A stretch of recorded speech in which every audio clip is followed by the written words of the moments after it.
오늘은 143번째, 143번 파라샤 하죠. 신명기 22장 8절에서 23장 25절 내용입니다. 생명을 위해서 생명. 그래서 토라에서 가장 첫 번째 가치는 생명이라고 하죠. 가장 앞선 계명이 생명입니다. 초기 헬라와 라틴 교부들이 토라가 가졌던 첨예한 점들 중 하나는 토라를 일상생활에 어떻게 연결하는가였다. 즉, 그들이 그리스 로마적 세계관에서의 목적은 이 세속적, 물리적 세계를 탈출해서 영원히 타락한 우주의 마수로부터 벗어난 관념과 철학의 고상한 영역으로 올라가는 것이다. 그들의 초월적 신에 대한 관점에서는 신이 가옥, 농작물, 의복, 심지어 화장실에조차 관심을 가지시고 생각한다는 것은 거의 불가능하다. 후광을 입은 그리스도의 이미지는 그러한 세속적 관심사들로 손상을 입었다. 우리가 이제 이거 대성당 세계관이라고 하는데, 대성당. 대성당에 가보면 저는 뭐 외국을 못 나가봤으니까, 유럽을 못 갔으니까 대성당 가본 적이 없는데 영화나 그림으로 사진으로 많이 봤죠. 그리고 우리 명동대 성당이나 가까운데 천주교 성당을 가보면 특징이 또 굉장히 천장이 높아요. 뾰족해요. 높고 그 천장에는 비싼 모자이크부터 그 그림들이 성화들이 그려져 있고, 또 천장이 높아가지고 찬양할 때 소리가 울려요. 그리고 캐톨릭에 사는 찬양은 대부분이 고음이에요. 하이톤이에요. 그래서 뭐 소년 합창단 얘들도 남자애들인데도 여자 목소리를 내죠. 그래서 천상의 소리를 묘사하는 거예요. 천상을 묘사해요. 그래서 우리가 살고 있는 이 냄새 풀풀 나는 현실 세계랑 완전 동떨어진 세계를 구현하는 게 이제 대성당이죠. 그런 거를 표현하는 게 이제 후광을 입은 그리스도. 히브리적 마인드에서 메시아는 아버지고 왕이고 함께 땀 흘리고 함께 먹고 마시는 존재로 히브리적 마인드에서는 메시아를 그렇게 보는데, 기독교적 세계에서는 그리스도의 머리 뒤에는 이 후광이 있어요. 빛이 있어요. 그래서 우리랑 달라요. 초월적 존재, 우리랑 다른 존재, 초월된 곳에 사는 존재로 하나님을 묘사해요. 그 대표적인 게 이제 예수님의 그 성화에 보면 예수님 머리 뒤에 이게 달 같은 게 하나 붙어 있죠. 그래서 옛날에도 성인들의 그림들 보면 붙어 있어요. 다른 걸 말하면 귀신들이죠. 현 다른 세상에 살아요. 이게 그리스, 로마, 헬레니즘의 가장 기본적인 거죠. 그래서 현실 세계, 지금 내가 살고 있는 물질 세계, 만지고 먹고 마시고 냄새나고 하는 이 물질 세계는 열등하다. 즉, 더 나아가서 악하다. 이렇게 말하고, 보이지 않는 세상, 어, 보이지 않는 세상, 그 이상 세계, 관념의 세계, 철학의 세계, 이데아라고 하죠. 거기는 우등하다. 그리고 선하다. 이렇게 표현하죠. 그러한 이분법적 세계관을 갖고 있는데, 그런 관점을 가지고 오늘 토라를 보면 말도 안 돼요. 거룩하신 하나님이 건축할 때 난간을 지어라. 화장실은 이렇게 만들어라. 옷은 이렇게 입어라. 어? 농사 지을 때 고랑고랑 사이에 다른 작물을 심지 마라. 너무나 유치하고 별거 아닌 거에 이 엄청난 토라의 지면을 많이 할애하고 있어요. 그래서 헬레니즘의 관점에서 토라를 보면 이건 뭐야? 버려버려. 쓸모없네. 아니, 신의 경전 바이블 정도 되면 아주 막 고상한, 감히 다다를 수 없는, 우러러 봐야 되고 추앙해야 되는 그 무엇이올 텐데, 정작 하나님의 말씀은 우리한테 막 별별 시시콜콜해요. 뭐, 성적인 부분에 대해 가지고도 이야기하고, 농사 짓는 거, 집 짓는 거, 뭐 별걸 다 해요. 그들은 토라의 참된 의미는, 성경의 참된 의미는 오직 알레고리적으로, 은유적으로, 비유 상징으로만 추출해낼 수 있는 신비한 의미들의 층간에 끼워져 있다고 결론 지어졌습니다. 그러나 토라는 삶의 즉이 평범한 것들을 종종 다루고 있다는 바로 그 사실은 전능하신 분의 성육신하신 의도를 보여주십니다. 성자의 귀한 면, 날 위하여 피 흘리신 그 보혈 참 고맙도다. 타락한 인간의 마음과 손으로 만들어진 이 이교 신들은 전혀 다른, 전혀 다른 속성으로 필멸의 존재들과 접촉하는 것을 금지하고 있는데 이와 다르게 이스라엘의 하나님은 그의 백성들 가운데 거하십니다. 그는 그의 백성들이 올라갈 수 있도록 내려오실 것입니다. 인간에게 주신 하나님의 계시, 그 처음부터 하나님은 당신의 계획을 임마누엘, 하나님이 우리와 함께 계신다로 알려지게 되었습니다. 그러나 이교도가 말하는 헬레니즘으로 말하는 그리스 로마의 신 개념은 초월적인 신을 이야기하지만 여기가 아니야 저기야. 우리가 아니야 그들이야. 이 생이 아니라 저 성이야. 여기가 아니라 저기야. 이곳이 아니라 저곳이 그곳이야. 이렇게 나누지만 히브리적 관점의 토라에서 말하는 하나님은 우리 가운데 계신다. 그분의 이름이 바로 임마누엘, 우리 가운데 하나님이 계신다라는 의미죠. 이번 주 샤밧 본문은 이것에 대한 완벽한 예가 됩니다. 토라는 초월하신 창조주의 거룩한 손가락으로부터 나온 것이지만 이 타락한 세상의 삶의 일상들, 제사 규정과 그의 백성들을 위한 실제적인 법령들을 다루고 있습니다. 신학적으로는 초월적 신이라고 그러거든요. 초월적 존재가 아니라 우리 가운데 함께 하시는, 우리 가운데 있는 분으로 묘사하고 있다 하죠. 22장 8절에 주어진 처음 명령은 집을 지을 때 지붕이나 발코니에 작은 안전 난간을 지으라는 요구와 관련이 있습니다. 고대 근동에서 가옥의 지붕은 다양한 목적으로 사용하기 위해 평평하게 지어졌습니다. 물건을 말리거나 보관하거나 사교의 공간이 되고 더운 날씨에는 지침 공간도 됩니다. 지붕은 손님들과 가족들이 함께 있는 거실 같은 공간을 제공합니다. 그러기에 지붕에서 떨어지는 것으로부터 안전은 필수 불가결한 것입니다. 그렇게 하지 않은 집주인은 상해나 사망의 책임을 져야 합니다. 그러한 부주의는 과실치사와 같은 것입니다. 그래서 전통적으로 랍비들은 최소한 난간을 30cm 이상 해야 한다. 30cm 낮죠. 최소한 1m 정도, 1m 20 정도 돼야 되죠. 사실은. 어, 우리가 보통 교회에서 신령하다, 거룩하다, 경건하다, 영적이다 하면 기도 많이 하고 환상을 보고 꿈을 꾸고 뭐 삼층천을 체험하고 입신하고 병을 기도하고 귀신을 내어 쫓고 방언하고 예언하면 우리가 신령하다 그래요. 영적이다 그래요. 그런데 여러분, 하나님의 말씀보다 더 영적인 거 있어요? 우리가 꿈을 꾼들, 환상을 본들, 예언을 한들, 방언을 한들, 방언 통변을 한들, 죽은 자를 살린들, 귀신을 내어 쫓은들, 그래서 막 40일 금식 기도를 해가지고 막 얼굴이 천사처럼 밝게 빛난들, 하나님의 말씀보다 더 신령할까요? 하나님의 말씀보다 더 영적인 것이 존재하지 않죠. 그런데 그 하나님의 말씀이 뭐냐면 난간을 만들어라. 오늘로 말하면 네가 자동차 정비를 하느냐? 볼트 널트 잘 조아라. 제대로 정비 잘 해라. 이게 토라다. 그게 가장 영적인 거다. 토라는 가장 영적인 거죠. 난간에 대한 법은 토라가 어떤 것인지를 잘 보여주는데 토라에 대한 순종이 가드레일, 보호책의 기능을 하는 것에 대한 좋은 예입니다. 그래서 토라는 우리에게 보호 안전장치가 되는 것입니다. 그래서 예수 믿으면 절대로 사기치거나 남의 등 쳐먹거나 주가 조작을 한다거나 살인을 행한다거나 절대 그럴 수 없죠. 그것은 용서받을 수 없는 하나님의 말씀 어긴 죄들이 되는 거죠. 22장 9절에서 11절로 넘어가면 조합하는 것, 그러니까 여러 가지 다른 종류의 것들을 섞어버리는 것에 도 금지하는 규정들이 나옵니다. 자연적인 구별을 혼합하는 것을 금지합니다. 이 법의 정확한 이유는 불확실합니다. 그래서 오늘 22장 9절에서 11절 보면 우리가 좀 이해하지 못할 부분들이 많아요. 포도나무 사이사이에 다른 씨를 뿌리지 마십시오. 포도나무 밭에는 포도만 심어라. 소와 낙이 한 멍게를 메워서 같이 멍게를 메우지 마라. 사실은 굉장히 상식적이기도 합니다. 처음 규정은 포도밭에 대한 두 종류의 씨앗을 뿌린 것을 금지하는데 랍비들은 이것을 포도밭 골 사이에 한 가지 작물을 허용하고 두 가지는 허용되지 않는 것으로 이해해 왔습니다.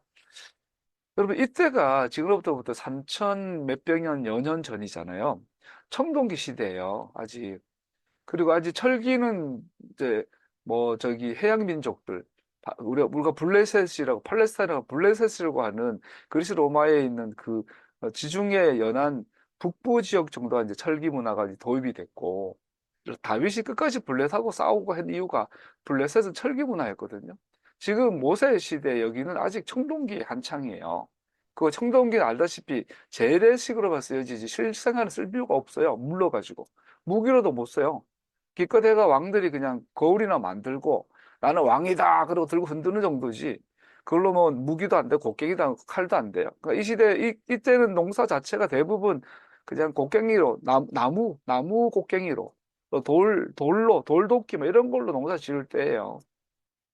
그럴 때에 포도밭에 골과 이랑을 만들어서 그 골사 이랑에 다른 씨를 심지 마라. 이것은 굉장히 농업혁명이에요. 그래서 소산을 극대화할 수 있는 새로 신개념 농법이라고 볼 수도 있겠죠. 그렇게 허용하고 있는 것이고, 또 하나는 그 다음에 보면은 소와 나귀를 같이 멍에를 메우지 마라. 이것도 굉장히 상식적이에요. 우리가 시골에서 해본 사람 알지만 황소는 큽니다. 소는 굉장히 커요. 당나귀는 작아요. 이 두 마리를 같이 나란하게 멍게를 메면 이렇게 기울어요, 이게. 멍게가. 어깨를 이렇게 하고 앞에 끌고 가는데, 그러면 소가 끌고 나가면 당나귀는 끌려가는 거예요, 이렇게. 만일 그렇게 된 경우 더 강한 것이 약한 것을 지치게 할 수 있습니다. 우리가 이런 규정 하나를 오늘날 문자 그대로 적용하기보다 그 메시지, 그의 의도를 보라는 거죠. 그래서 같은 사람이 있어요. 평등이라는 게 뭡니까? 그러니까 키가 180인 사람이 보는 세상과 160이 보는 세상은 다르잖아요. 그럼 어, 강호동이 먹어야 될 밥그릇이 세 그릇이면 저희들 같은 경우는 한 그릇이면 되잖아요. 이렇게 이게 분배의 이야기인 거죠. 분배, 공평과 정의와 분배와 배려에 대한 이야기예요. 그래서 약한 것을 배려해줘라. 강한 것과 함께 우리 달리기 할 때도 이게 코너가 있으면은 앞에 뭐 몇 메다 이렇게 차이를 두잖아요. 그런 사고방식이 그러한 것을 반드시 법제하고 규정하고 그런 사회를 만들어라라는 거죠. 쉽게 말해가지고 빈부격차가 심해지고 태어나 보니 나는 삼루수에 가 있고 태어나 보니 나는 후보 선수고 야구로 따지면 그래서 축구라고 해도 안 돼. 어제 유튜브에 보니까 그 독일 여자가 서울대학 가서 영어로 인터뷰하는 거예요. 아무나 무작위로 붙잡아가지고 영어로 부르니까 100%다 영어로 대답 다 잘해요. 그 중에서 뭐 절반 가까이는 아랍어, 뭐 독일어, 다른 외국어를 또 대부분 애들이 서울대 애들 똑똑하긴 해요. 그 내가 보면서 웃었던 게 서울대 들어온 거 너무 힘들다는데 힘들지 않았어요? 물어보니까 100이면 100 다 서울대 애들이 대답이 뭐냐면 아니요, 즐겼어요. 나는 여기 오는 서울대 들어오기 위해서 노력했던 시간들이 스트레스가 아니라 즐거웠어요. 내 속으로 웃기고 있네. 걔네들이 서울대 가기 위해서 초등학교 4학년 때부터 특목고 대비반에 들어가서 친구들 밟기 위해서 이게 물론 그 걔들 개인적으로 그런 건 아니지만 이 구조적으로 무한 동료들과의 경쟁에서 싸워서 이긴 애들이에요. 그리고 강남의 일타 강사들이 뭐 공공연하죠. 우리 애 서울대 보내고 싶습니다. 우리에게 지금 중학교 전교 1등 합니다. 그럼 웃어요.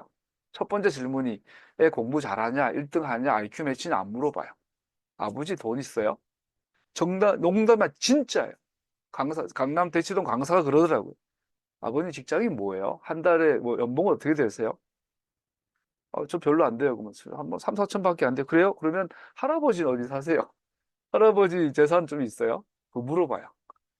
서울대 가기 위해서 그 아이들과 경쟁하려면 결국은 돈 싸움이고 이것이 오늘날 정말 우리나라 구조가 지금 고장난 게 전 세계적으로도 교육은 항상 신분 탈출을 위한 사다리가 되어줘야 하는데 오늘날 반대로 대한민국의 교육은 신분 유지를 위한 그리고 유리천장이 되어버렸어요.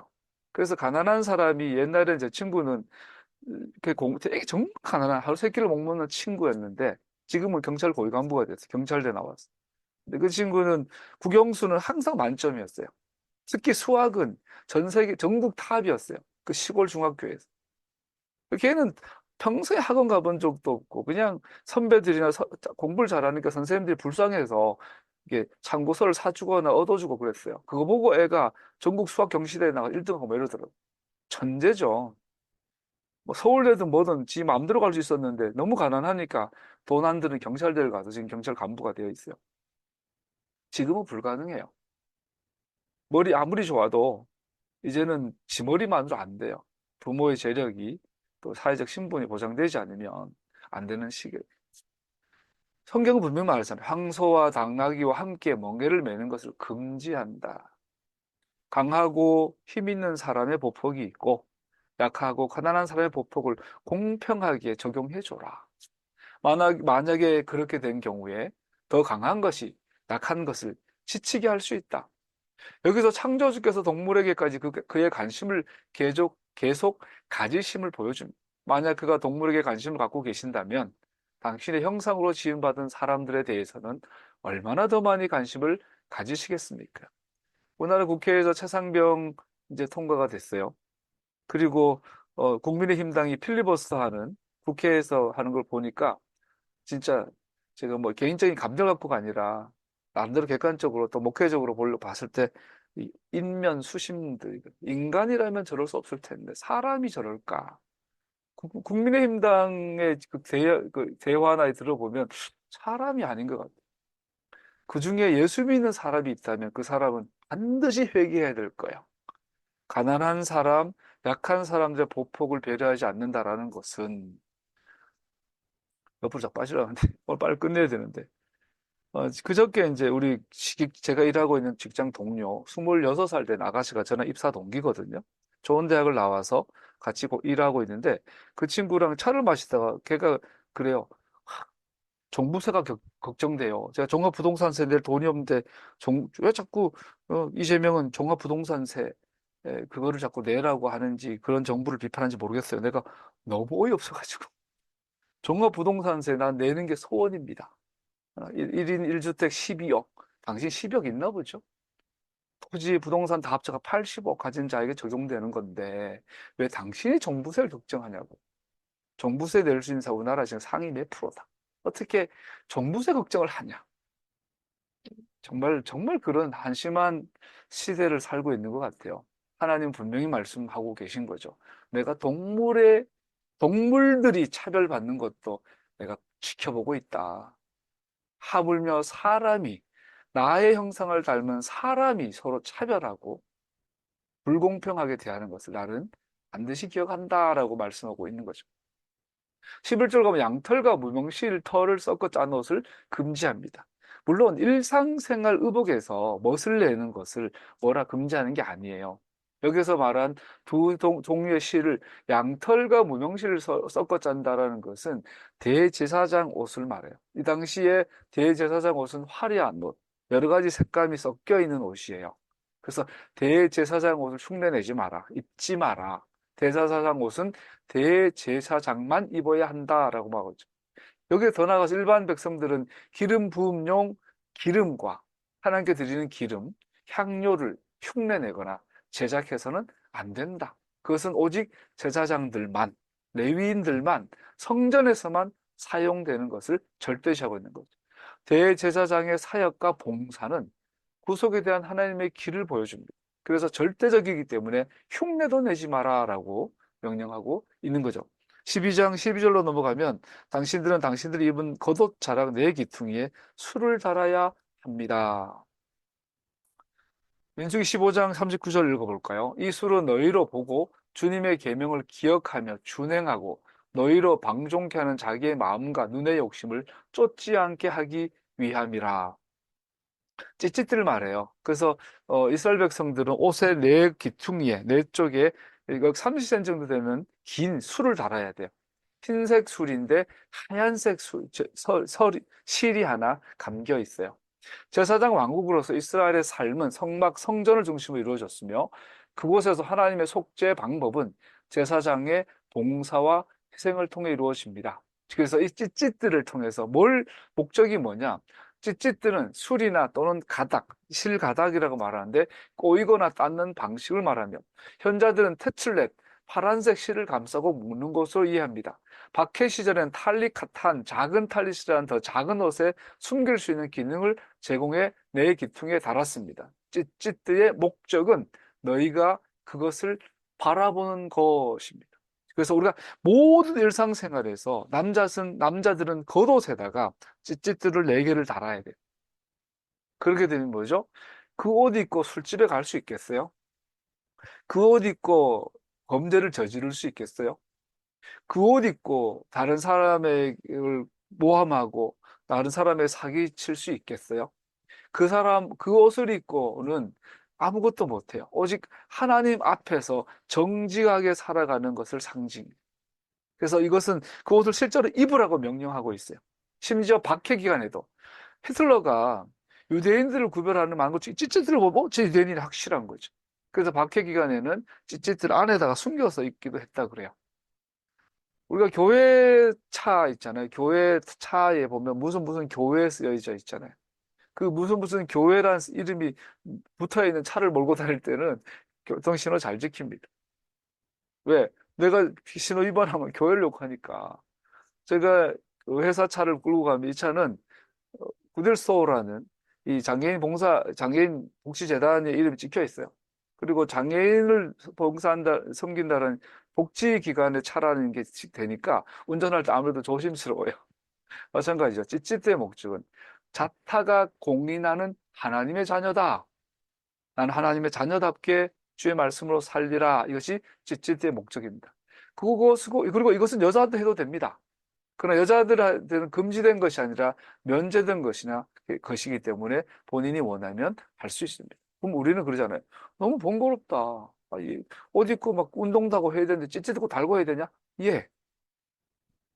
그런데 여러분, 이게 번거롭다 생각하면 서부 시대의 미국 영화를 한번 보세요.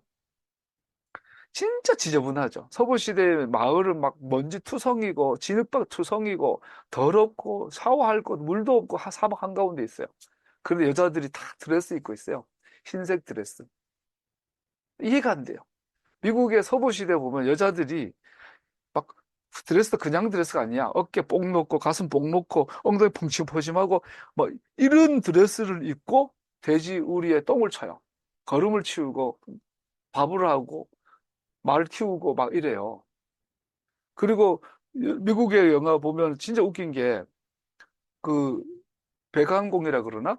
굴뚝에 그 시꺼먼 거 닦는 그런 사람들도 정장을 하고 일을 해요. 그들은 무슨 짓을 해도 정장 입고 일했어요. 정장이 하얀 넥타이 까만 양복을 입고 굴뚝에 올라가가지고 모자 쓰고 석쇠 기르고 굴뚝을 막 청소해. 미국 영화 볼 때마다 아니, 저렇게 더럽게 살면서 걔네들 신발도 안 벗잖아. 뭐 방에 들어갈 때. 근데 옷은 꼭 양복을 입고 이래. 똥 치울 때도 양복 입고 똥 치워. 그거 생각하면 찌릿하고 다니는 거 별거 아니죠. 어쨌든 기본 의미는 뭡니까? 우리는 이 4시간 코람데오 in Christ 배 예슈아 하나님 앞에서 하나님 임재 안에서 내가 이 4시간을 산다라는 의식 중요하죠. 결혼, 간음, 그리고 강간에 대한 규정들이 13절에서 40절까지 나옵니다. 하나님께서는 성관계를 결혼 생활에만 국한시키기로 의도하셨습니다. 모든 사람은 결혼을 귀히 여기고 침소를 더럽히지 않게 하십시오. 결혼 침대, 즉 여기서 침소라는 게 결혼 침대, 부부만 사용할 수 있는 잠자리를 말하죠. 현 사회가 뭐라고 말하던 혼전 성관계는 죄악이며 하나님의 선한 목적에 어긋납니다. 오늘 본문은 여자가 결혼할 때 처녀가 되는 것이 하나님의 의도임을 분명히 합니다. 여자가 결혼할 때까지 처녀를 유지한다는 것은 남자도 하나님의 표준을 존중해야 한다는 것을 의미합니다. 결혼 전에 혼전 순결이 오늘날은 촌스러운 걸로 젊은 아들 사이에 결혼 전에 성관계 한 번도 안 해보면 아우 저 꼰대, 아우 저 촌스러운 이렇게 말해요. 그러나 하나님에게 있어서 그것은 죄입니다. 혼전의 성관계는 죄입니다. 결혼을 배경하지 않는 성은 허용되지 않았습니다. 물론 이미 물질 절 사고 친 놈들은 어쩔 수 없어요. 그들에게는 회복과 용서와 회복의 길이 있는 거지 하나님 의도한 것은 아닙니다. 13절, 21절 좀 더 구체적으로 혼전 순결에 대해서 말하죠. 그래서 남편이 의심을 해요. 결혼했던 이 여자가 처녀가 아니야. 요즘은 처녀란 말도 못 쓰게 만들어요. 이게 마귀 역사야. 여러분, 페미니즘은 제가 볼 귀신 역사입니다. 아니, 여성신, 여성신학이 있고, 여성신학이 있고, 여성신학이 있어요. 성경에서 성에 대해서 여성에 대한 신학적 관점을 논하는 것은 되게 귀한 일이죠. 그러나 이것이 더 나아가서 여성을 신으로 만들어서 우상을 만들어 여성신을 섬기는 오늘 현대 과격한 페미니즘. 제가 보기에 뭐 과격하거나 일반 페미니즘도 다 그런 것 같아요. 여성을 하나의 우상화 신으로. 최근에 동탄 경찰서에서 그냥 화장실 갔다 온 남자애를 성추행범으로 고발해요. 경찰이 사건을 조작하다 걸려가지고 사과하고 막 그랬잖아요. 남편이 의심이 됐을 때 고발합니다. 만약에 그랬을 때 근데 재밌는 건 여기서 그 여자의 순결을 친정 아버지가 증명해야 돼요. 그래서 여기는 심나라고 하는데 여기는 여자가 아마 처녀들은 첫 성관계를 하면 보통 이제 하혈을 하잖아요. 그 처녀막이 찢어지면서 피를 흘리잖아요. 그러면 우리나라도 옛날에 그랬죠. 그 피를 옛날에 하얀 보자기나 천이나 옷에 묻으면 그걸 증거로 갖고 있는 거예요. 물론 의학적으로 첫 성관계 한다고 다 피를 흘리는 건 아니래요. 일반적인 것을 말하죠. 그래서 그것을 심나라고 합니다. 근데 이 심나는 처녀에 대한 증거가 되고 이것은 친정아버지가 보관하고 있다가 만약에 남편이 자기 딸을 의심하면 이것을 증거로 내놓습니다. 근데 만약에 증거가 있으면 이것은 남편이 모함이 되기 때문에 이런 경우는 태형에 처합니다. 볼짝을 그냥 죽도록 때립니다. 태형이 무서워요. 이게 사람 엉덩이를 까고 풀숲으로 태형을 때리면 40대 맞으면 대부분 성불구가 되고 대부분 평생 불구자가 되고 평생 장애인이 돼요. 40을 넘어가면 죽어요. 옛날에 누구야 연산군인가? 아버지가 아들한테 왕자에게 태형을 명하죠. 불쌍해가지고 60대 줄여주겠다. 왕자 세자를 죽이지 못하니까 60대로 줄여 원래 100대거든요. 조선시대는 태장 100대예요. 100대면 죽은 시체를 때리는 거예요. 이거는 60대도 사람 죽어요. 그런데 그런 남편이 부인을 무고했을 때 이런 어마어마한 벌을 처하고 뿐 아니라 평생 책임져야 된다라는 법이 있어요. 근데 만약에 여자애가 친정 아버지가 자기 딸이 처녀라는 결혼 전에 처녀였다는 증거를 못 내세우면 이번에는 이 여자를 동네 사람들이 여자를 친정 아버지 집으로 끌고 가요.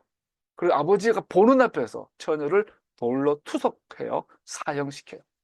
즉, 이 전체에서 여자는 결혼 전에 순결해야 된다는 조건이 있고 또 하나는 자기 딸이 결혼 전에 순결하도록 지도하고 보호하고 가르치는 책임이 아버지에게 있어요. 그 아버지는 아들도 마찬가지지만 딸이 결혼 전에 순결을 유지하도록 어릴 때부터 교육하고 가르쳐야 돼. 그러다가 뭐 혹시나 사고 나가지고 길 가다 사고 날 수도 있고 살다가 철없이 실수할 수도 있잖아요. 그런 경우는 어떡하겠어요? 내 새끼인데 받아주고 다시 마음의 상처를 추스리고 하나님 앞에 경건한 삶을 살 수 있도록 지도해야 될 것이고 만약에 아직 성적인 순결을 갖고 있다면 그 아이가 이 성적인 순결이 얼마나 소중하고 얼마나 귀하고 얼마나 가치 있는지를 알아. 또 그런 순결한 남자를 만나 순결한 부부가 돼서 하나님 앞에서 이 성이라는 귀한 것을 하나님 앞에 드릴 수 있고 하나님의 축복받아 이 성을 통해서 자녀들에게 축복이 전달되도록 하는 그 귀한 일을 하도록 딸을 특별히 잘 양육하는 책임은 아버지에게 있습니다. 남편의 정이 참일 경우는 아버지도 딸도 인생 끝나는 거죠. 21절 그 여자가 자기 아버지 집에 있을 때 음행을 하여 되어 있죠. 결혼 전에 여자가 성적인 문란을 했다면 그건 아버지 밑에 있을 때 한 거니까 책임이 아버지에게 가는 겁니다. 이 부분 제가 빨리 넘어가는데 오늘날 여자애들은 못 받아들이겠죠? 그러나 하나님의 말씀입니다. 22절에는 딸뿐한 유부녀와의 간통된 이야기도 나옵니다. 유부녀와 간통하면 뭐 이건 앞뒤가 없어요. 그냥 둘 다 처형이에요. 악의 뿌리를 제거해라. 우리나라는 간통이 합법입니다. 합법이라 하기도 뭐하지만 불법이 아니에요. 그래서 남자랑 바람을 피우거나 남의 집 마누라랑 그 집에 가서 바람을 피우면 뭐 법적으로 할 수 있는 게 없어요. 지들 둘이 좋다는데. 그런데 기껏 고발할 수 있는 게 주거 침입죄, 명예훼손 뭐 있단 거예요. 그래서 성경은 사형. 이 3절에서 27절로 넘어가면 약혼한 처녀를 성폭행한다는 이야기가 나옵니다. 여기는 여러 경우가 있는데 성 안에 있는 경우 만약에 남자가 여자를 성폭행했는데 성 안에 있을 경우에는 소리 지르면 알아들을 수 있으니까 남자는 처형, 여자는 구출. 들판에 있는 경우는 남자만 쳐요. 여자가 아무리 발버둥 쳐도 도움을 받을 방법이 없으니까. 성 안에 있는 경우에는 여자가 지르지 않고 만약에 그걸 둘이서 그랬다면 그것은 처형이 되겠죠. 이 법은 남자보다 여자를 먼저 우선시하는 여자의 형편을 살펴보는 법인 것을 볼 수 있습니다. 더 나아가서 약혼하지 않는 처녀와 간통했을 경우에는 토라는 게 여유가 있어요. 여기 25절에 보면 까작이라고 되어 있는데 어떤 남자와 약혼한 처녀를 다른 남자가 들에서 만나 욕보였을 경우에 욕을 보인 그 남자만 죽이십시오. 까작 돼 있어요. 이제 욕을 보다 이제 성폭행을 말하죠. 그런데 28절에 보면 어떤 남자 약혼하지 않는 처녀에게 욕을 보이다가 두 사람 다 붙잡혔을 때 돼 있는데 여기 보면 히브리 원어에 보면 타파스 돼 있어요. 이 타파스는 둘 다 약혼하지 않는 처녀인데 둘이서 이제 그 음행을 행하다가 걸렸는데 보니까 둘이 서로 좀 마음이 있어.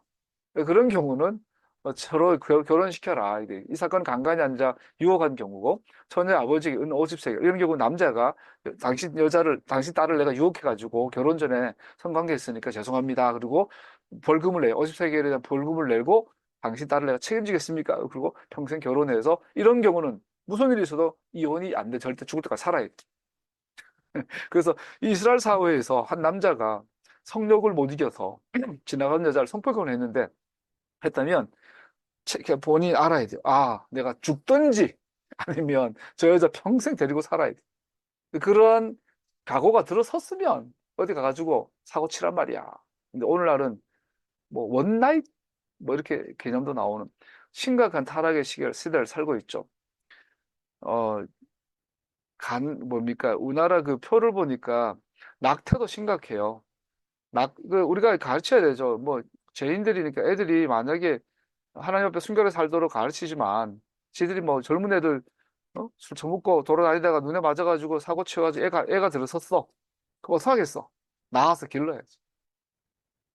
그때 낙태하면 안 되죠. 그렇게 되더라도 애를 낳아서 길러야지. 왜? 성경에서 나오잖아. 네가 네 욕망 못 이겨서 이 욕망에 넘어졌지만 책임져라.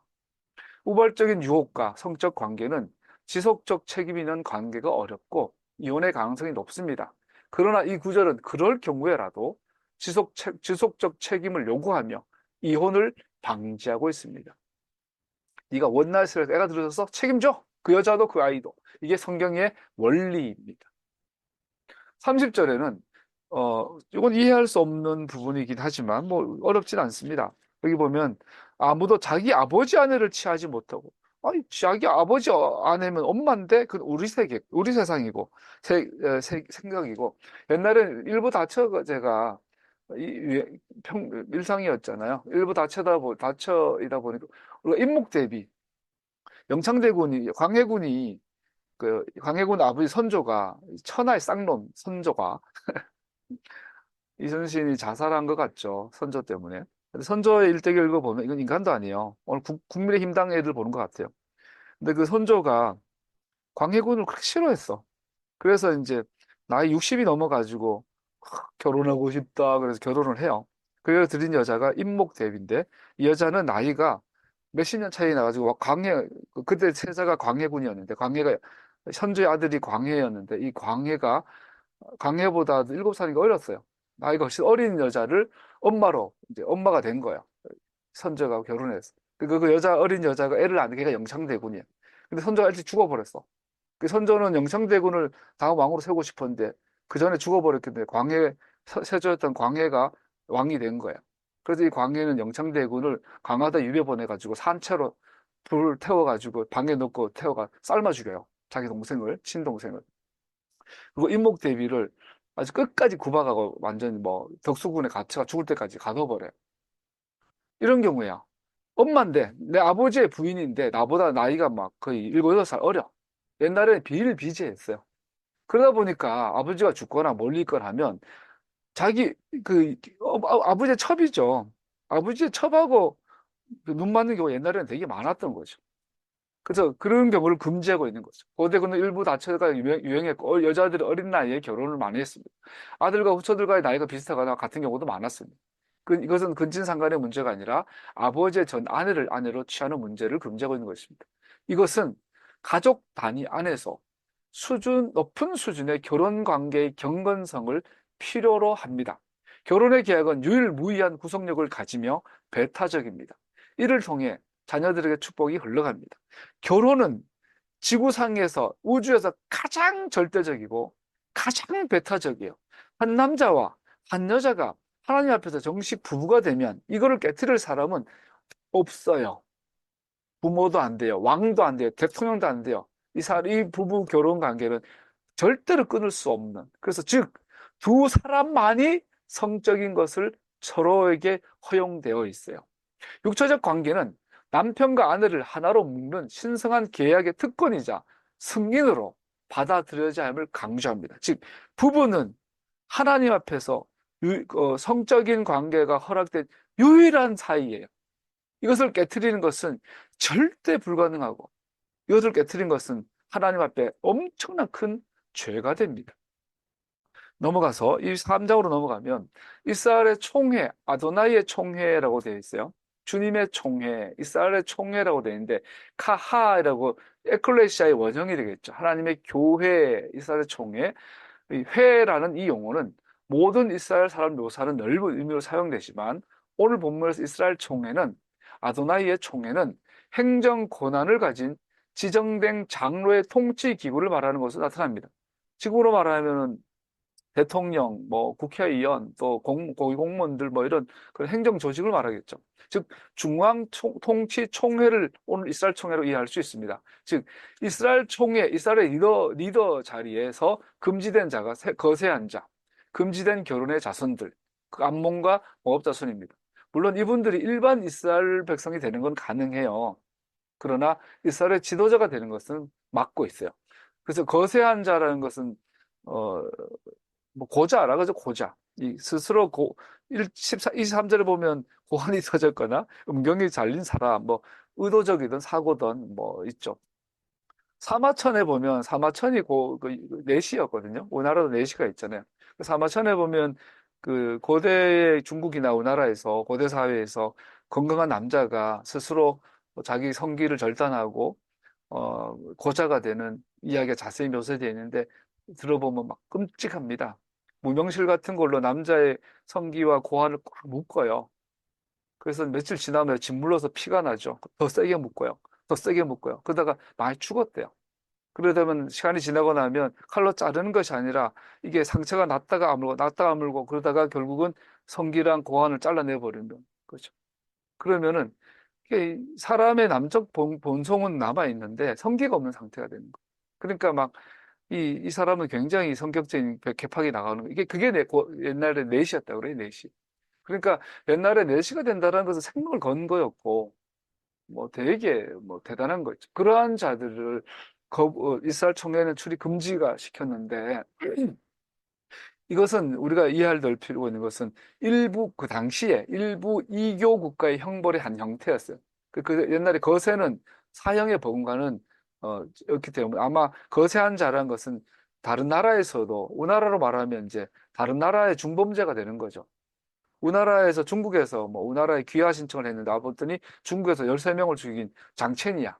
막 연쇄살인범이다. 그럼 우리는 당연히 거부하죠. 이 거세한 자 그런 의미를 갖고 있고 또 하나는 고대 사회에서 거세는 종교적인 의미가 많았기 때문에 종교적인 아마 우상 숭배를 배격하기 위해 그 방도로 또 거세한 자를 이스라엘에서 거부했다. 두 번째로는 금지된 결혼의 자손, 사생아라고 하죠. 근친상간이나 간통으로 태어난 자녀들은 이스라엘의 총회의 리더가 되는 것을 금지했다. 이것은 또 넓게 보면 가능하죠. 그렇게 태어난 아이들은 어릴 때부터 얼마나 반사회적, 역기능적 삶을 살았겠어요. 그런 사람들이 다른 사람의 영향력을 미치는 리더십에 서는 것은 윤석열이가 어릴 때부터 아버지한테 고무 파이프로 맞으면서 컸대잖아요. 그렇게 성격 파탄된 사람들이 지도자가 되면 나라가 이 꼴이 되는 거죠. 어릴 때부터 부모님한테 사랑을 충분히 받고 존경하는 아버지를 모시고 있고 결혼해서도 아내와 경건한 좋은 사랑을 나누고 이거 수신제가 치국평천하 이걸 말하는 거죠. 세 번, 3절에서 6절까지는 모압과 암몬 자손의 출입을 금지합니다. 이들은 어, 근데 그럼에도 불구하고 많이 들어왔어요. 이사야 6장, 56장에 보면 주님을 위해 스스로 거세한 자와 외국인이 성전 예배에 자유롭게 출입을 가능했습니다. 또 믿음을 가진 모압 여인도 룻에 많이 왔어요. 즉 오늘 출입 금지들은 예수 믿고 구원받는 게 금지되거나 이스라엘의 토를 받아들여서 아브라함의 자녀가 되는 것을 금지한 것이 아니라 이방인 아내들이 제재된 것은 단지 그들의 민족적 혈통 때문이 아니라 그들이 이스라엘 백성들 하나님으로부터 떠나는 죄 가운데 그들의 가증스러운 행습들을 따르게 했기 때문에 그랬습니다.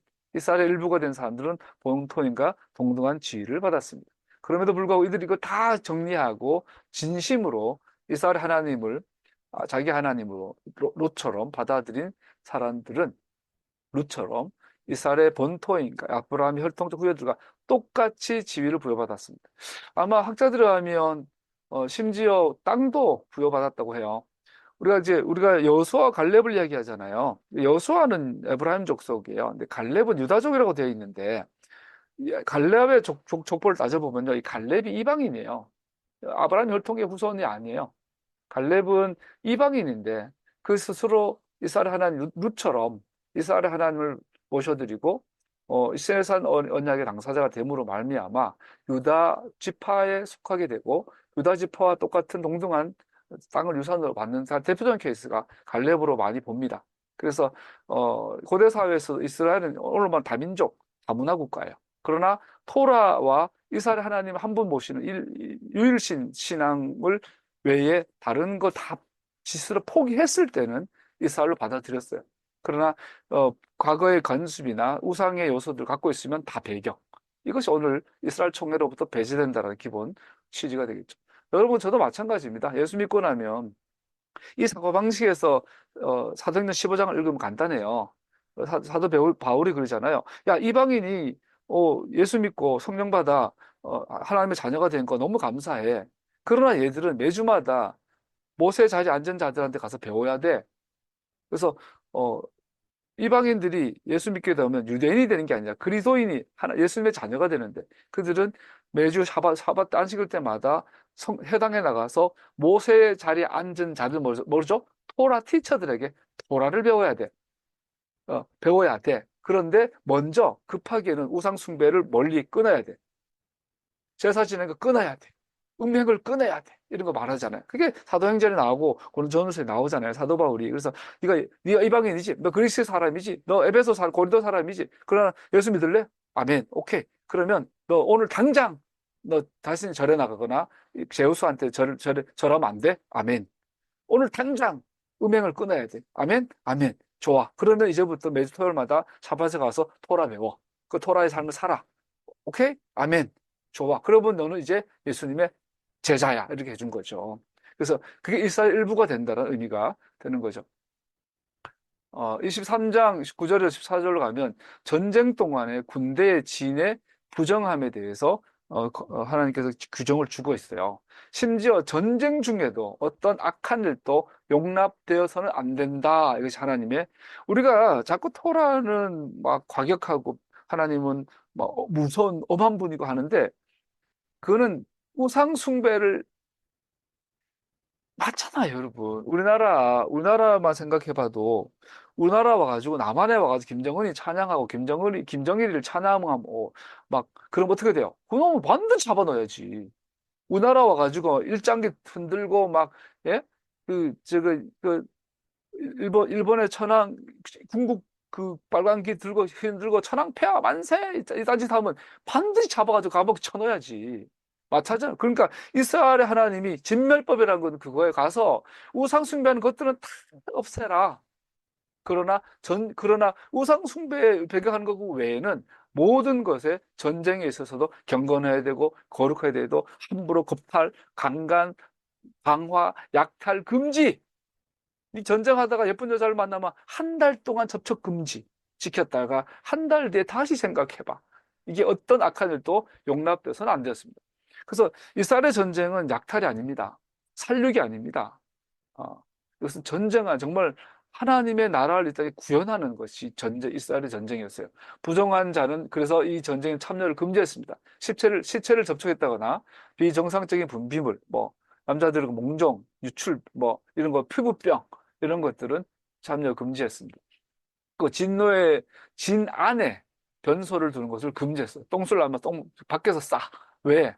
주님께서 당신들의 진 안에 두루 다니기 때문이다. 이게 9절에서 14절의 내용입니다. 군인들은 전투에서의 성공이 그들과 함께 하신 하나님의 임재에 달려 있다는 것과 진영이 가장 높은 수준에 거룩하게 될 것을 요구받고 있다는 사실을 끊임없이 기억해야 했습니다.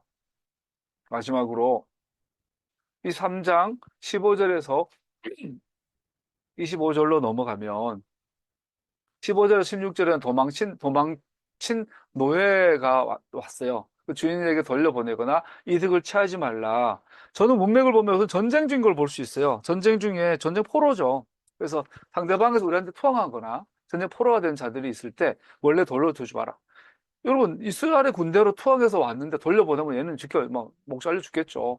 돌려보내지 말고 그 아이가 어, 이스라엘의 법포라와 아브라함의 하나님을 모셔드릴 것을 설득하고 그런 기회를 제공해라. 이게 도망친 노예를 돌려보내지 말라는 그 의미로 이해할 수 있다고 합니다. 그리고 17절, 18절 보면 창녀와 창기가 되어서는 안 된다. 즉, 돈을 벌기 위해서 몸을 파는 성매매를 하는 것은 금지다. 혼전 순결을 이야기하는 하나님께서 몸 팔아서 번 돈으로 하나님께 드린 헌금은 안 받는다. 라고 이렇게 말하고 있죠. 여러분, 성매매는 하나님이 싫어하시고 가증스러워 하시는 것이라고 분명히 말하고 있습니다. 17에서 18절 그렇게 말하고 있죠. 그리고 19절에서 20절로 넘어가면 이스라엘 백성에게 이자를 받고 돈을 빌려주지 말라라고 말하고 있어요. 이런 경우는 그렇게 어렵지 않습니다. 앞에 창녀와 창기인데 과거의 대부분의 창녀와 창기는 단순한 그 생업을 위해서뿐 아니라 대부분 종교적 행위였어요. 그래서 옛날에는 그 거룩한 창녀라는 별명이 있을 만큼 이병 특히 고대 군동 사회에서는 중군동 사회에서는 그 여자들의 성매매가 대부분 우상 신전과 우상 숭배와 관련되어 있기 때문에 그런 것을 엄격히 금지하고 있는 것을 또 말하고 있죠. 19절, 20절로 가면 이스라엘 백성들끼리는 서로 뭡니까 대출해 줄 때 높은 이자 금지를 하고 있어요. 이것은 여러분 누군가가 돈을 빌린다는 것은 가난하다는 거잖아요. 그래서 가난한 사람의 가난한 상황을 이용해서 돈 벌지 마라. 그리고 가난한 사람이라도 다시 재기할 수 있도록 가난한 사람들의 복지를 보장해줘라. 이런 의미로 우리가 이해할 수 있겠죠. 이런 사회, 그 대신 이방인들에게는 돈 빌려주면 이자를 받아라. 이 말은 뭐죠? 이방인들을 막 차별한다기보다 우리 사회를 지키기 위해서 이 복지가 남발되는 것을 금지하고 있는 것을 이스라엘의 복지 안으로 막 끌어들이지 마라. 마찬가지죠. 우리나라가 의료복지가 제일 잘 되어 있잖아요. 근데 외국인들이 와가지고, 우리나라 와가지고, 우리나라, 의료복지를 이용해가지고 막 쓰게 하는 거, 우리 지금도 못하게 막잖아요. 마찬가지죠. 그럼 우리나라 와서 정당한 세금을 내고, 일정한 자격을 갖추고, 일정한 세금을 내고 하면, 우리나라도 우리나라 의료 서비스를 받게 해주죠. 우리 조선족이라는 말씀은 안 되죠. 중국 동포. 조선족은 중국 애들이 말하는 거고, 우리나라 입장에서는 중국 동포라 해야 되고, 정말 불쌍한 게, 우리가 일제시대 때 우리나라에 많은 난민들이 있었잖아요. 그 중에 고려 까레이스키, 고려 카자흐스탄 같은 그런 분들은 있고, 대표적인 게 소위 조선족, 중국 동포가 있고, 일본에도 있고, 남미에도 있고, 전 세계에 흩어져 있는데, 그래도 좀 잘 살거나 부자 동네나 또 민주주의가 좀 발전된 나라로 갔던 우리 후손들은 그래도 의식이 좀 높아요. 그런데 이제 중국에 남아있던 우리 조선족, 실제로 우리의 독립운동가 후손들이 굉장히 귀한 분들이죠. 근데 그분들이 중국이라는 정말 그런 환경에서 태어나서 성장하다 보니 소위 조선족들이 좀 많이 그런 모습이 많이 있는 건 사실이지만 우리가 그들을 폄훼하거나 중국 동포인 것을 부인해서는 안 되죠. 무슨 말이냐면 그분들이 우리나라 와가지고 막 공짜로 우리나라 의료 서비스 다 받는다고 막 그랬는데 사실 알고 봤더니 우리보다 세금을 훨씬 많이 내요. 많이 내고 혜택은 적어요. 그러니까 중국 동포들이 와가지고 의료 서비스 받는 걸 뭐라면 안 되죠. 근데 물론 국소수가 불법과 편법으로 막 하는 사람도 있어서 있는 거예요. 어디나 있는 것이고. 그래서 이스라엘에 이스라엘 백성들끼리는 돈 받고 이자 받지 마라. 이방인한테는 이자 받아라. 이게 그런 의미로도 이해할 수 있겠죠. 이 11절, 23절로 가면 사람은 자기 말을 지켜야 한다. 일단 서원하였거든. 신속히 지켜야 한다. 21절, 23절로 가면 주 당신들 하나님께 맹세하여서 서원한 것을 미루지 말고 지켜야 합니다. 이 맹세는 하나님이지만 사실 대부분 사람끼리의 약속들을 반드시 지켜라고 되어 있어요. 서원은 하나님을 증인으로 삼고 행하는 것이므로 시기적절한 이행이 요구되며 흔히 서원 이행은 빌린 돈이나 기타 금전적 의무를 갚는 것과 관련이 있습니다. 우리가 이런 신의, 즉 이거 기준이 하나님입니다. 하나님 앞에서 누군가 약속을 했고 하나님 앞에서 누군가와 계약을 맺었기 때문에 우리는 그를 지켜야 한다. 근데 여기서 한 걸음 더 나가보면 지키되 바보같이 눈뜬 껍벅껍벅 당하지는 마라. 여러분 약속을 지키고 신의를 지키고 서원을 갚되 사기당하지 마십시오. 똑똑하게. 사기당하는 것은 그것도 하나님의 백성답지 않죠. 근데 쉽지는 않습니다. 24절에서 25절로 넘어가면 최근에도 여러분 많이 속지 않나요? 좀 뭐 개인적으로 요즘 뭐 조국을 봐도 아유 특검법 포기하는 거 보고 나서 참 김어준을 최근에 김어준 어제 그저께 다스 매달 보면서 야 내가 김어준한테 또 속았구나 생각을 많이 하게 돼. 사람은 자기 말 지켜야 한다. 일단 서원하였거든 신속히 지켜야 한다. 24절, 25절 넘어가면 농부들은 그 땅의 백성들과 더불어 소산을 나누어야 한다. 일꾼은 일하는 동안 소산을 먹는 것이 허락된다. 자기가 먹을 수 있는 것 이상으로 열매를 취하면 안 된다. 라고 돼 있어요. 그래서 자기 손에 잡을 수 있는 만큼 먹어라. 또 추수할 때 낫을 사용할 수 없다.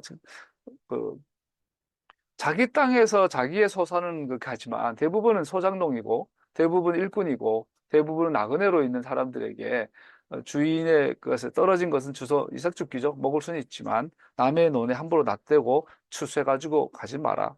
이거는 뭐 이런 자비와 간용의 사회를 말하죠. 저 어릴 때 우리 이웃집에 가서 배고플 때 무 캐먹는 거 아무도 뭘 안 했어요. 무 캐먹고 대신에 말씀드렸지만 시골의 원칙이었어요. 남의 밭에 가서 무 캐먹는 거 괜찮은데 무청은 두고 가라. 이게 이제 감사합니다의 표현식이거든요. 그리고 이제 사과도 한 개 또 안 먹어도 시골에서 항상 그랬어요. 저 어릴 때는. 그리고 남의 배고프면은 뭐 남의 집 가가지고 밥 주세요 하기도 하고 뭐 그랬었는데 그런 사회에 말하고 있는 것 같아요. 말씀 오늘까지 하고 마무리하겠습니다. 그러한 토라의 정신이 사회 근간이 되고 우리의 상식이 되고 가치관이 되고 세계관이 되는 말씀드린 것처럼 헬라 세계에서는 하나님은 고상하시고 위에 계시고 다른 곳에 계시고 초월된 존재로 있지만 우리 하나님은 우리 예수님은 우리 안에서 무엇을 먹을까 무엇을 마실까 같이 걱정해주는 안전에 대해서도 건강에 대해서도 하나 함께 고민하시고 함께 울고 함께 웃는 분이신 것을 알아 우리 삶의 모든 것이 주님 앞에서 함께 동행하는 삶이 되기를 축복합니다.